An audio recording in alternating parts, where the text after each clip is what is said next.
Obama, Presiden Amerika Serikat, pulang kampung ke Indonesia. Indonesia ini, nah ini kita coba lihat lagi. Baru saja kita yang tunggu-tunggu Presiden Amerika Serikat. Sosok yang sangat karismatik. Iya. Mungkin kita dengarkan dulu audionya, sudah terdengar atau belum ini? Nah, ini dia. Luar biasa. Terima kasih, thank you so much. Thank you everybody. Selamat pagi. Nice.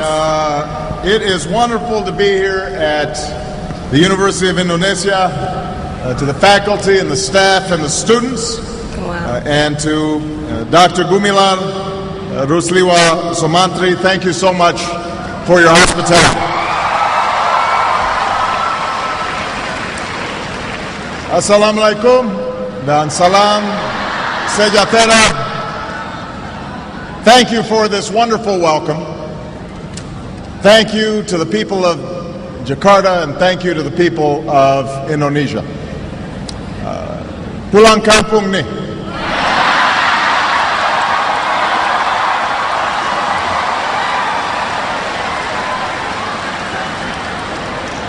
I am so glad that I made it back to Indonesia and that Michelle was able to join me. We had a couple of false starts this year, but I was determined to visit a country that's meant so much to me. And unfortunately, this visit is too short, but I look forward to coming back a year from now when Indonesia hosts the East Asia Summit.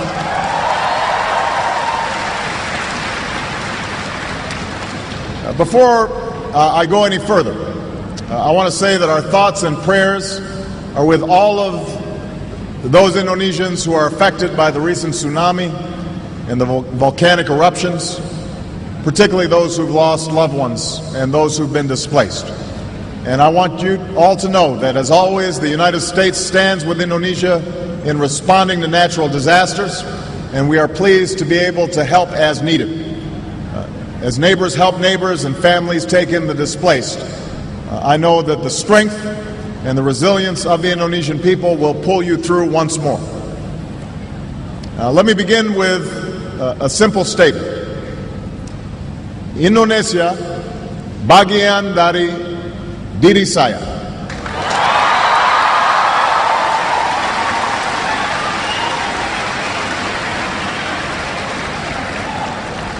I first came to this country when my mother married an Indonesian named Lolo Sutoro.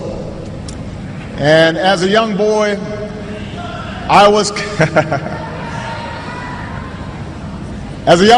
coming to a different world. But the people of Indonesia quickly made me feel at home. Jakarta looked very different in those days. The city was filled with buildings that were no more than a few stories tall. This back in 1967, 68, most of you weren't born yet. The Hotel Indonesia was one of the few high-rises, and there was just one big department store called Sarina. That was it.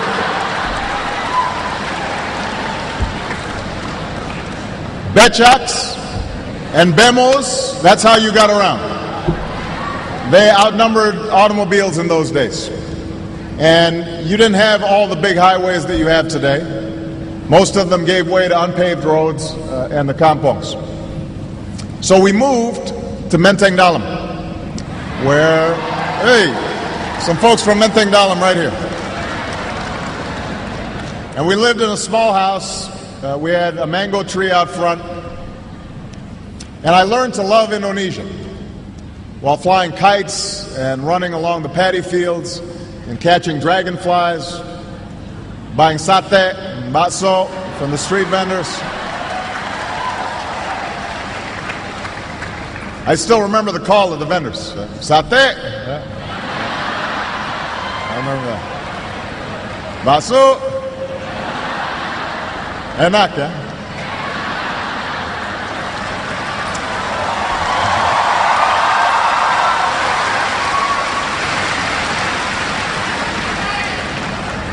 But most of all, I remember the people. The old men and women who welcomed us with smiles, and the children who made a foreign child feel like a neighbor and a friend, and the teachers who helped me learn about this country. Because Indonesia is made up of thousands of islands and hundreds of languages and people from scores of regions and ethnic groups. My time here helped me appreciate the common humanity of all people. And while my stepfather, like most Indonesians, was raised a Muslim, he firmly believed that all religions were worthy of respect. And in this way,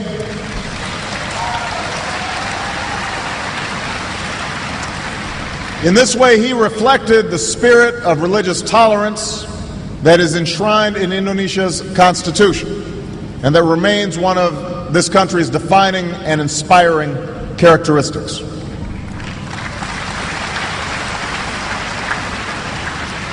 Now, I stayed here for 4 years, a time that helped shape my childhood, a time that saw the birth of my wonderful sister, Maya, a time that made such an impression on my mother that she kept returning to Indonesia over the next 20 years to live and to work and to travel and to pursue her passion of promoting opportunity in Indonesia's villages, especially opportunity for women and for girls.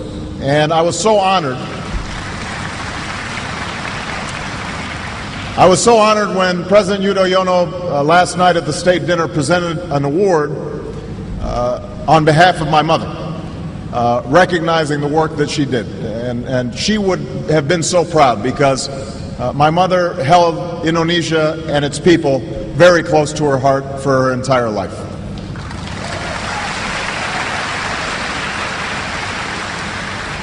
Now, so much has changed in the 4 decades since I boarded a plane to move back to Hawaii. If you asked me or any of my schoolmates who knew me back then, I don't think any of us could have anticipated that one day I would come back to Jakarta as the President of the United States.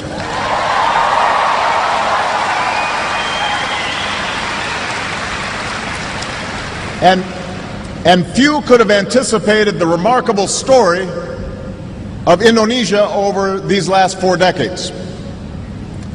The Jakarta that I once knew has grown into a teeming city of nearly 10 million, with skyscrapers that dwarf the Hotel Indonesia, and thriving centers of culture and of commerce. While my Indonesian friends and I used to run in fields with water buffalo and goats, a new generation of Indonesians is among the most wired in the world, connected through cell phones and social networks. And while Indonesia, as a young nation focused inward, a growing Indonesia now plays a key role in the Asia-Pacific and in the global economy.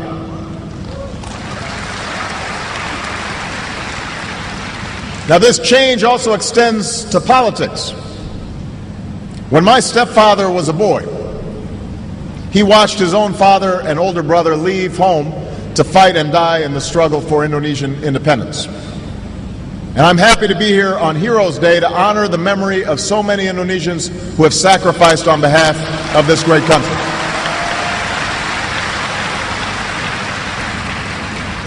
When I moved to Jakarta, it was 1960. When I moved to Jakarta, it was 1967. And it was a time that had followed great suffering and conflict in parts of this country.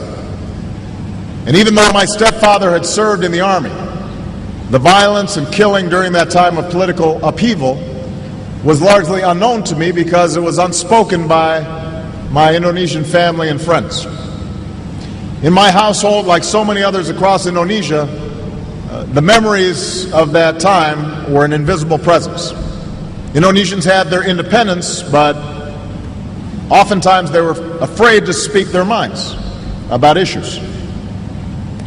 In the years since then, Indonesia has charted its own course through an extraordinary democratic transformation, from the rule of an iron fist to the rule of the people. In recent years, the world has watched with hope and admiration as Indonesians embraced the peaceful transfer of power and the direct election of leaders.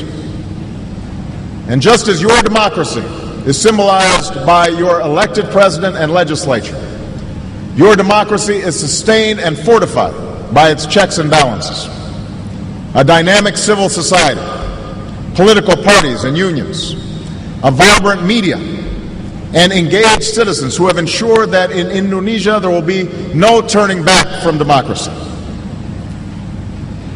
But even as this land of my youth has changed in so many ways, those things that I learned to love about Indonesia, that spirit of tolerance that's written into your Constitution, symbolized in mosques and churches and temples standing alongside each other, that spirit that's embodied in your people, that still lives on.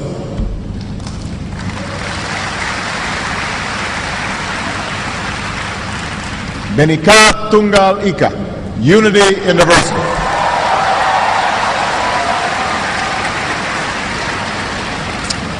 This is the foundation of Indonesia's example to the world. And this is why Indonesia will play such an important part in the 21st century. So today, I return to Indonesia as a friend, but also as a president who seeks a deep and enduring partnership between our two countries.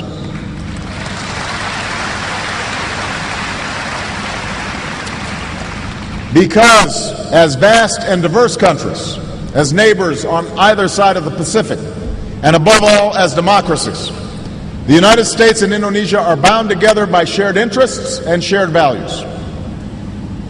Yesterday, President Yudhoyono and I announced a new comprehensive partnership between the United States and Indonesia. We are increasing ties between our governments in many different areas.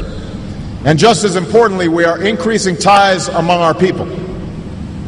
This is a partnership of equals, grounded in mutual interests and mutual respect.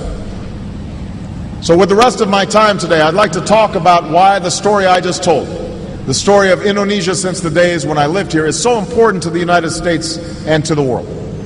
I will focus on three areas that are closely related and fundamental to human progress: development, democracy, and religious faith. First, the friendship between the United States and Indonesia can advance our mutual interest in development. When I moved to Indonesia, it would have been hard to imagine a future in which the prosperity of families in Chicago and Jakarta would be connected. But our economies are now global, and Indonesians have experienced both the promise and the perils of globalization, from the shock of the Asian financial crisis in the 90s to the millions lifted out of poverty because of increased trade and commerce. And what that means, and what we learned in the recent economic crisis, is that we have a stake in each other's success. America has a stake in Indonesia growing and developing, with prosperity that is broadly shared among the Indonesian people. Because a rising middle class here in Indonesia means new markets for our goods, for goods coming from Indonesia. So we are investing more in Indonesia, and our exports have grown by nearly 50%. And we are opening doors for Americans and Indonesians to do business with one another. America has a stake in an Indonesia that plays its rightful role in shaping the global economy. Gone are the days when 7 or 8 countries would come together to determine the direction of global markets. That's why the G20 is now the center of international economic cooperation, so that emerging economies like Indonesia have a greater voice and also bear greater responsibility for guiding the global economy. And through its leadership of the G20's anti-corruption group, Indonesia should lead on the world stage and by example in embracing transparency and accountability.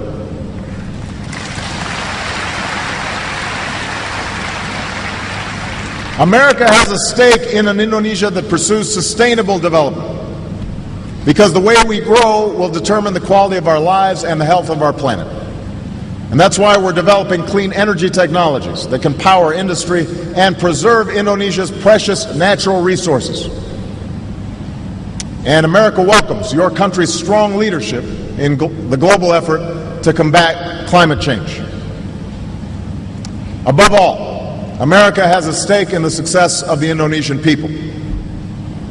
Underneath the headlines of the day, we must build bridges between our people because our future security and prosperity is shared. And that is exactly what we're doing by increasing collaboration among our scientists and researchers and by working together to foster entrepreneurship.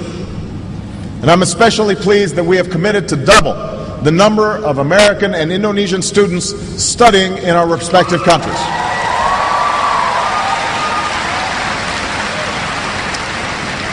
We want more Indonesian students in American schools, and we want more American students to come study in this country. We want to forge new ties and greater understanding between young people in this young century. These are the issues that really matter in our daily lives. Development, after all, is not simply about growth rates and numbers on a balance sheet. It's about whether a child can learn the skills they need to make it in a changing world. It's about whether a good idea is allowed to grow into a business and not suffocated by corruption. It's about whether those forces that have transformed the Jakarta I once knew, technology and trade and the flow of people and goods, can translate into a better life for all Indonesians, for all human beings, a life marked by dignity and opportunity. Now, this kind of development is inseparable from the role of democracy. Today, we sometimes hear that democracy stands in the way of economic progress. This is not a new argument, particularly in times of change and economic uncertainty. Some will say that it is easier to take a shortcut to development by trading away the right of human beings for the power of the state. But that's not what I saw on my trip to India, and that is not what I see here in Indonesia. Your achievements demonstrate that democracy and development reinforce one another. Now, like any democracy, you have known setbacks along the way. America is no different. Our own Constitution spoke of the effort to forge a more perfect union, and that is a journey that we've traveled ever since to extend equal rights to all of our citizens. But it is precisely this effort that has allowed us to become stronger and more prosperous, while also becoming a more just and a more free society. Like other countries that emerged from colonial rule in the last century, Indonesia struggled and sacrificed for the right to determine your destiny. That is what Heroes Day is all about, an Indonesia that belongs to Indonesians. But you also ultimately decided that freedom cannot mean replacing the strong hand of a colonizer with a strong man of your own. Of course, democracy is messy. Not everyone likes the results of every election. You go through your ups and downs. But the journey is worthwhile, and it goes beyond casting a ballot. It takes strong institutions to check the concentration of power. It takes open markets to allow individuals to thrive. It takes a free press and an independent justice system to root out abuses and excess and to insist on accountability. It takes open society and active citizens to reject inequality and injustice. These are the forces that will propel Indonesia forward, and it will require a refusal to tolerate the corruption that stands in the way of opportunity. A commitment to transparency that gives every Indonesian a stake in their government, and a belief that the freedom of Indonesians that Indonesians have fought for is what holds this great nation together. That is the message of the Indonesians who have advanced this democratic story. From those who fought in the Battle of Surabaya 55 years ago today, to the students who marched peacefully for democracy in the 1990s, to leaders who have embraced the peaceful transition of power in this young century. Because ultimately it will be the rights of citizens that will stitch together this remarkable Nusantara that stretches from Sabang to Merauke. On insistence that every child born in this country should be treated equally, whether they come from Java or Aceh, from Bali or Papua, that all Indonesians have equal rights. That effort extends to the example that Indonesia is now setting abroad. Indonesia took the initiative to establish the Bali Democracy Forum, an open forum for countries to share their experiences and best practices in fostering democracy. Indonesia has also been at the forefront of pushing for more attention to human rights within ASEAN. The nations of Southeast Asia must have the right to determine their own destiny, and the United States will strongly support that right. But the people of Southeast Asia must have the right to determine their own destiny as well. And that's why we condemned elections in Burma recently that were neither free nor fair. And that is why we are supporting your vibrant civil society in working with counterparts across this region. Because there's no reason why respect for human rights should stop at the border of any country. Now, hand in hand, that is what development and democracy are about. The notion that certain values are universal. Prosperity without freedom is just another form of poverty. Because there are aspirations that human beings share. The liberty of knowing that your leader is accountable to you and that you won't be locked up for disagreeing with them. The opportunity to get an education and to be able to work with dignity.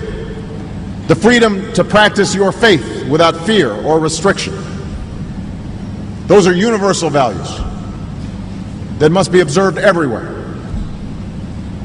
Now, religion is the final topic that I want to address today. And like democracy and development, it is fundamental to the Indonesian story.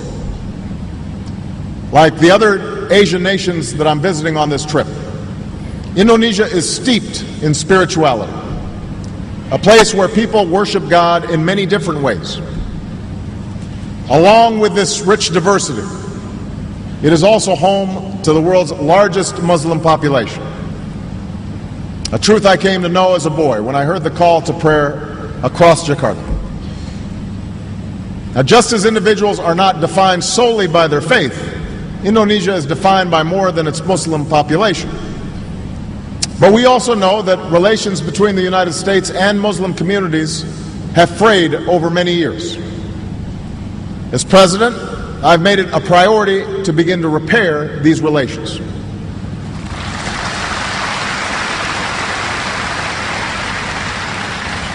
As part of that effort, I went to Cairo last June, and I called for a new beginning between the United States and Muslims around the world. One that creates a path for us to move beyond our differences. I said then, and I will repeat now, that no single speech can eradicate years of mistrust. But I believed then, and I believe today, that we do have a choice. We can choose to be defined by our differences and give in to a future of suspicion and mistrust. Or we can choose to do the hard work of forging common ground and commit ourselves to the steady pursuit of progress. And I can promise you, no matter what setbacks may come, the United States is committed to human progress. That is who we are, that is what we've done, and that is what we will do. Now, we know all the issues that have caused tension for many years, and these are issues that I addressed in Cairo. In the 17 months that have passed since that speech, we have made some progress, but we have much more work to do. Innocent civilians in America, in Indonesia, and across the world are still targeted by violent extremism. I've made it clear that America is not and never will be at war with Islam. Instead, all of us must work together to defeat Al-Qaeda and its affiliates, who have no claim to be leaders of any religion, certainly not a great world religion like Islam. But those who want to build must not cede ground to terrorists who seek to destroy. And this is not a task for America alone. Indeed, here in Indonesia, you've made progress in rooting out extremists and combating such violence. In Afghanistan, we continue to work with a coalition of nations to build the capacity of the Afghan government to secure its future. Our shared interest is in building peace in a war-torn land, a peace that provides no safe haven for violent extremists and that provide hope for the Afghan people. And meanwhile, we've made progress on one of our core commitments, our effort to end the war in Iraq. Nearly 100,000 American troops have now left Iraq under my presidency.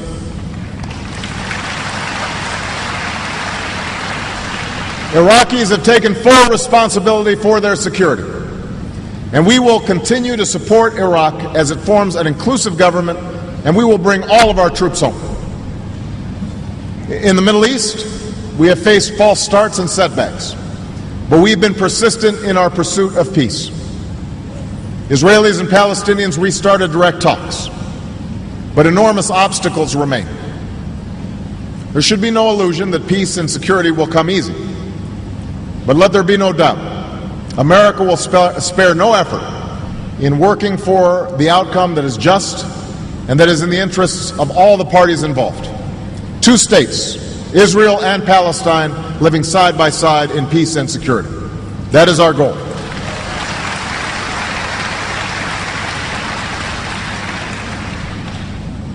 The stakes are high in resolving all of these issues. For our world has grown smaller. And while those forces that connect us have unleashed great opportunity and great wealth, they also empower those who seek to derail progress. The war in Iraq. Nearly 100,000 American troops have now left Iraq under my presidency.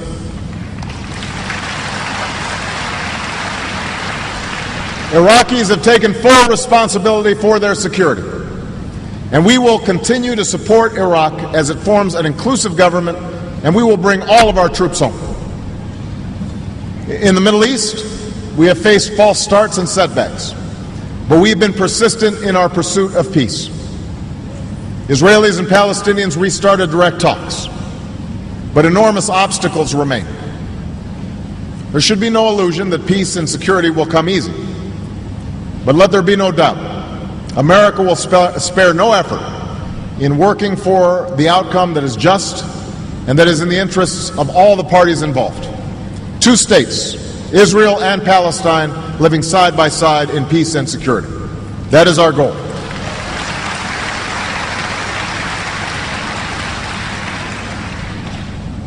The stakes are high in resolving all of these issues.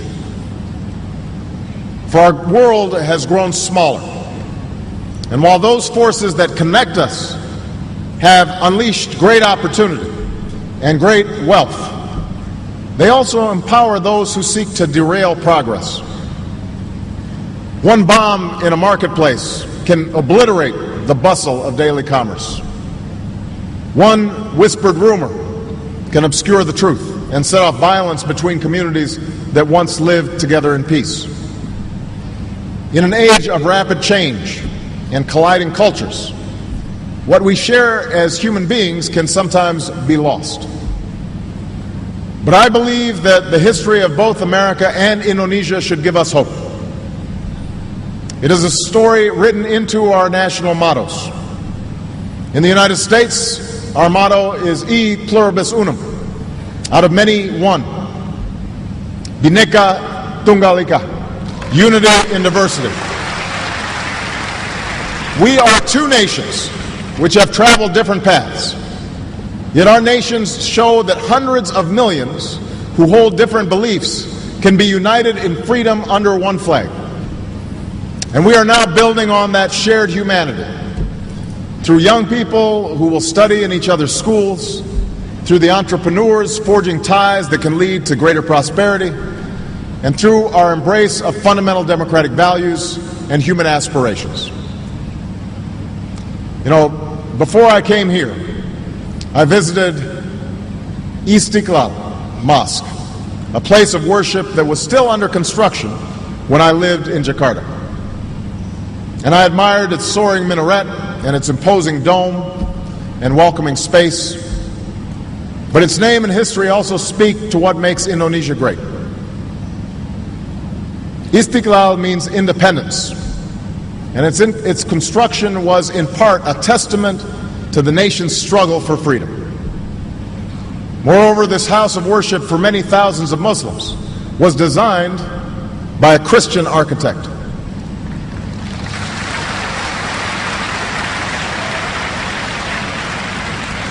Such is Indonesia's spirit. Such is the message of Indonesia's inclusive philosophy, Pancasila. Across an archipelago that contains some of God's most beautiful creations, islands rising above an ocean named for peace, people choose to worship God as they please. Islam flourishes, but so do other faiths. Development is strengthened by an emerging democracy. Ancient traditions endure even as a rising power is on the move. This is not to say that Indonesia is without imperfections. No country is. But here we can find the ability to bridge divides of race and region and religion. That ability to see yourself in other people. As a child of a different race who came here from a distant country, I found this spirit in the greeting that I received upon moving here. Selamat datang. As a Christian visiting a mosque on this visit, I found it in the words of a leader who was asked about my visit and said, Muslims are also allowed in churches. We are all God's followers. That spark of the divine lives within each of us. We cannot give in to doubt or cynicism or despair. The stories of Indonesia and America should make us optimistic, because it tells us that history is on the side of human progress, that unity is more powerful than division, and that the people of this world can live together in peace. May our two nations, working together with faith and determination, share these truths with all mankind. Sebagai penutup, saya mengucapkan kepada seluruh rakyat Indonesia. Terima kasih atas. Terima kasih. Assalamualaikum. Thank you.